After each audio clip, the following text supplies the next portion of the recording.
Already এই অ্যাপের মাধ্যমে গত 10-12 বছর ধরে সারা ভারতবর্ষে ডিজিটাল ইন্ডিয়া যেরকম হয়েছে, তাতে অ্যাপের মাধ্যমে বিভিন্ন জায়গায় আমরা ক্যাব বুক করতে পারি।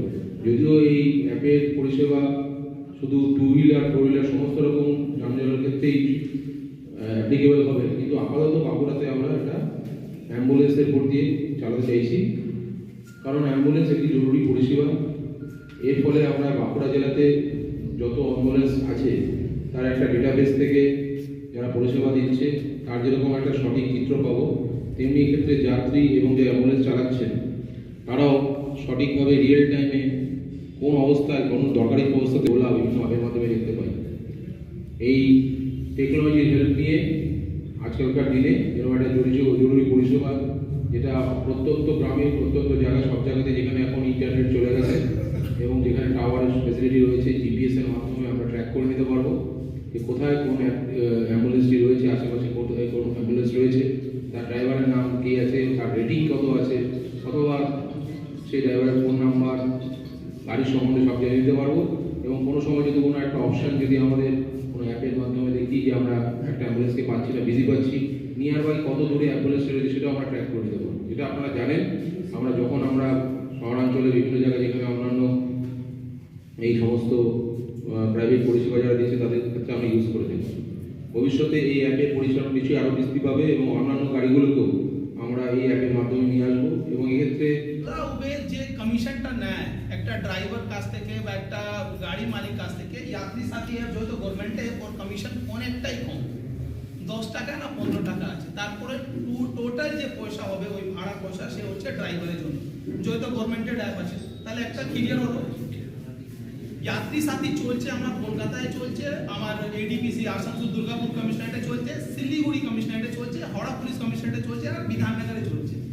এবার আমাদের বাঁকুড়া জেলাকে একটা সুযোগ দেওয়া হয়েছে যে আমরাও এটা স্টার্ট করি, ট্রায়াল বেসিসে স্টার্ট করি। এটা মানে যত ফাস্ট হয়ে আগে আমাদেরকে দেওয়া আছে যে অ্যাম্বুলেন্সকে আমরা অনবোর্ড করবো যাত্রী সাথী অ্যাপে, তারপরে যেমন আরটিও সাহেব বলবেন অন্য গাড়িকে আমরা এই অ্যাপের মধ্যে আনবো, যে ট্যাক্সিগুলো হয় বা যেমন ইভেন টোটোকে একটা প্রভিশন আছে, পরে আমরা টোটোদেরকেও এর মধ্যে ইনক্লুড। কমিশনটা কে নেবে? কমিশন নেবে যে আইটি ডিপার্টমেন্ট আছে, যে এত সুন্দরভাবে অ্যাপ বানিয়েছে, অ্যাপ বানিয়ে আমাদেরকে যে দিচ্ছে এত সুন্দরভাবে, তো অ্যাপকে তো চালানোর জন্য কোনো ইঞ্জিনিয়ার রাখতে হচ্ছে বা কিছু রাখতে হচ্ছে, ওরাই কমিশন নেয় 10 টাকা।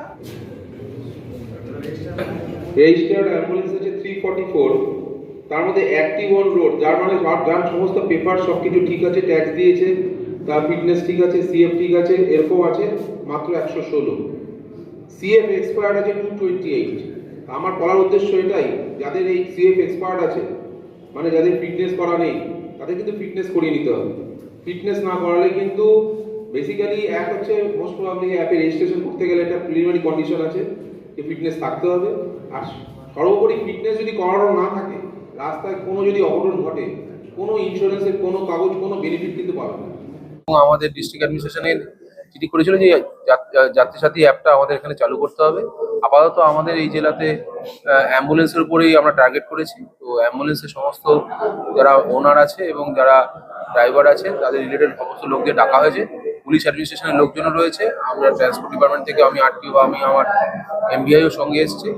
প্রাথমিকভাবে আলোচনা হলো, একটা পিপিটির মাধ্যমে ডিএসপি সাহেব ব্রিফ করলেন যে কীভাবে অ্যাপটা ফাংশনেবল হবে এবং অন্যান্য বিভিন্ন পুলিশ কমিশনারেটে চলছে সেটাও বলা হলো। আমরা আশাবাদী যে ম্যাক্সিমাম অ্যাম্বুলেন্স ওনারদের আমরা এই অ্যাপের আন্ডারে অনবোর্ড করে নিতে পারবো এবং ধীরে ধীরে আমরা এই পরিষেবাটা বাঁকুড়া জেলায় বিভিন্ন জায়গায় ছড়িয়ে দেবো। সাধারণ মানুষ তো এই ডিজিটাল পরিষেবার মাধ্যমে ইন টাইম লোকেশন ওয়াইজ দিয়ে আশেপাশে কোথায় অ্যাম্বুলেন্স আছে দেখতে পাবে, সেই অ্যাম্বুলেন্সের ডিটেলস, তার গাড়ির নাম্বার এবং তার ড্রাইভারের নাম্বারের সঙ্গে ইমিডিয়েট কন্ট্যাক্ট করতে পারবে। অন্য কোনো জায়গার থেকে রাত বিরতে যে কোনো সময়, যেহেতু জরুরি পরিষেবার সময় এই গাড়ি লাগে, অ্যাম্বুলেন্স লাগে, সবসময় 24 আওয়ার্স এই অ্যাপের মাধ্যমে সব কিছু দেখতে পাবে। সুতরাং খুবই উপকার হবে। তো নিশ্চয়ই এই অ্যাপস গুগল প্লে থেকে ফ্রি ডাউনলোডেবল অ্যাপস হচ্ছে, সেখানের মাধ্যমে রেজিস্ট্রেশন আগে করে নিতে হবে। আগে আমাদের প্রথম কাজ হচ্ছে সমস্ত অ্যাম্বুলেন্সগুলো যারা যারা এলিজিবল হবে তাদের এই অ্যাপের মাধ্যমে আমরা অনবোর্ড করে নেব, তারপরে এই অ্যাপসের মাধ্যমে আমরা সব দেখতে পাবো। আস্তে আস্তে আমরা এর সাকসেস দেখে যেরকম অর্ডার আসবে সেরকম আমরা এগোবো।